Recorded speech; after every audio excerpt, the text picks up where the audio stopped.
Hello student, good morning.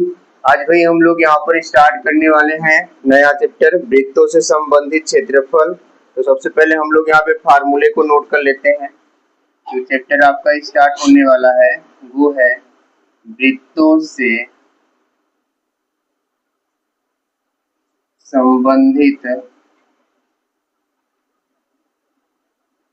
क्षेत्रफल।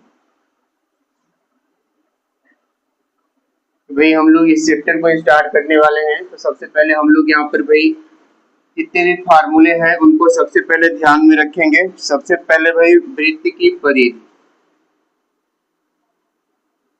वृत्त की परिधि अगर आती है तो भाई उसके लिए जो फार्मूला आपका प्रयोग होगा वो होगा 2 पाई आर।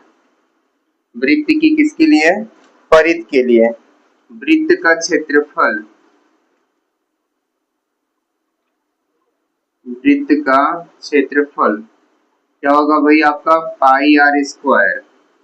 वृत्त का जो क्षेत्रफल लगेगा वो क्या हो जाएगा आपका? पाई आर स्क्वायर। संगत चाप की लंबाई, संगत चाप की लंबाई के लिए फार्मूला आएगा आपका थीटा बटे 360 गुणित 2 पाई आर, 2 पाई आर हो जाएगा। अब यहाँ पे त्रिज्य खंड का जो क्षेत्रफल आएगा आपका, त्रिज्य खंड का क्षेत्रफल भाई क्या होता है आपका? थीटा बटे 360 पाई आर स्क्वायर। ठीक है ना। त्रिज्य खंड का जो क्षेत्रफल सवाल में पूछेगा तो हम लोग क्या लगाएंगे? थीटा बटे 360 पाई आर स्क्वायर लगा देंगे। ठीक है ना भाई। इसके बाद भाई यहाँ पर वृत्तखंड का क्षेत्रफल, वृत्तखंड का क्षेत्रफल उसमें क्या हो जाएगा आपका? त्रिज्य खंड का क्षेत्रफल, त्रिज्य खंड का क्षेत्रफल माइनस त्रिभुज का क्षेत्रफल।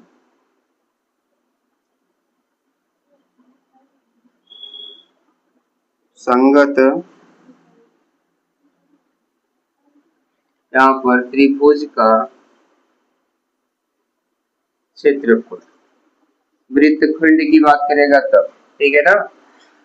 और भाई इसमें से त्रिज्य खंड की बात करेगा ये, तो वृत्तखंड की बात करेगा तो ये आपका। ठीक है ना। त्रिज्य खंड का क्षेत्रफल और माइनस त्रिभुज का रहा है, इसको भाई हम लोग यहाँ पर वृत्त का भी लगा सकते हैं।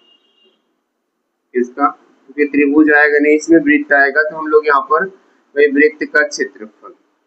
इसके बाद भाई आपका आ जाएगा दीर्घ त्रिज्य खंड। ये वाला क्वेश्चन बहुत आता है आपका। दीर्घ त्रिज्य खंड का क्षेत्रफल पाई आर स्क्वायर माइनस लघु त्रिज्य खंड का क्षेत्रफल, लघु त्रिज्य खंड का क्षेत्रफल। ठीक है भाई। इसके बाद आपका आने वाला है दीर्घ। दीर्घ हो गया, दीर्घ त्रिज्य खंड का हो गया, दीर्घ वृत्त खंड का, दीर्घ वृत्त खंड का क्षेत्रफल क्या हो जाएगा भाई आपका? पाई आर स्क्वायर माइनस लघु वृत्तखंड का क्षेत्रफल।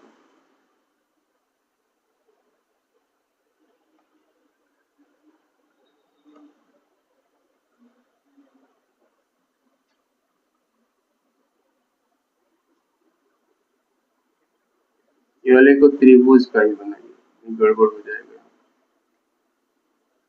त्रिज्य खंड का क्षेत्रफल माइनस बी त्रिभुज का क्षेत्रफल। इसका मतलब समझ रहे हैं ना। अगर इस फार्मूले को हम लोग सही करेंगे, भी बाद में बता रहे हैं इसके, तो इतने फार्मूले आपके इसमें यूज होने वाले हैं। अब भी इसमें हम लोग सीखेंगे कि आपका जो दीर्घ है वो क्या है, और जो लघु है वो क्या है, ठीक है ना। सबसे पहले इनको हम लोग देख लेते हैं, फिर भाई हम लोग सवालों को स्टार्ट करते हैं यहाँ पर। तो फार्मूला नोट कर लिए होंगे आप लोग। चलिए भाई हम लोग यहाँ पे देख लेते हैं, जैसे आपका ये आपका एक वृत्त बन गया, ठीक है ना, ये आपका वृत्त बन गया। अब भाई इसमें त्रिज्यखंड क्या है, लघु त्रिज्यखंड क्या है, दीर्घ त्रिज्यखंड क्या है, ठीक है ना। तो भाई अगर हम इस प्रकार से इसमें क्या बना दें, भाई यहाँ पे चाप लगा दें, तो ये वाला जो आपका होगा वो क्या होगा, आपका लघु त्रिज्यखंड।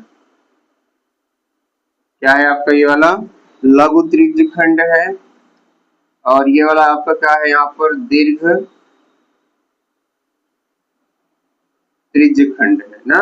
यानी यहाँ से लेकर के ये वाला आपका दीर्घ है, और जो अंदर बन रहा है वो क्या है आपका लघु है। लघु का मतलब छोटा, और दीर्घ का मतलब का आपका बड़ा। तो ये वाला आपका बड़ा होगा और ये वाला क्या हो जाएगा आपका छोटा, ठीक है ना। इसको भी ध्यान में रखना है। अब भाई वृत्तखंड की बात करें, ये तो त्रिज्यखंड हो गया। अब वृत्तखंड कैसे बनता है उसके बारे में भी जानेंगे हम लोग। जैसे हमको यहाँ पर हमने ऐसे काट दिया इसको, वृत्त को, तो जब काट दिया तो भाई इसके दो पार्ट बन गए, एक इधर वाला बन गया, एक उधर वाला बन गया। तो ये वाला जो बना आपका ये क्या हो गया आपका, यहाँ पर दीर्घ वृत्तखंड हो गया, ठीक है ना। और ये जो ये अंदर वाला जो बन रहा है क्या हो गया आपका लघु वृत्तखंड हो गया, ठीक है ना। तो भाई ये आपका इतना लघु है और ये वाला आपका दीर्घ है ना। इसी से आपके सवाल भाई आपको पहचानना है, भाई सवालों को आसानी से यहाँ पर हल करते चलना है, ठीक है ना। तो भाई आपने फार्मूले को नोट कर लिया। अब हम लोग यहाँ पे सवाल को स्टार्ट करते हैं भाई आपका। तो भाई सवाल को हम लोग देखेंगे यहाँ पर, पहला क्वेश्चन इसका स्टार्ट करेंगे, ठीक है।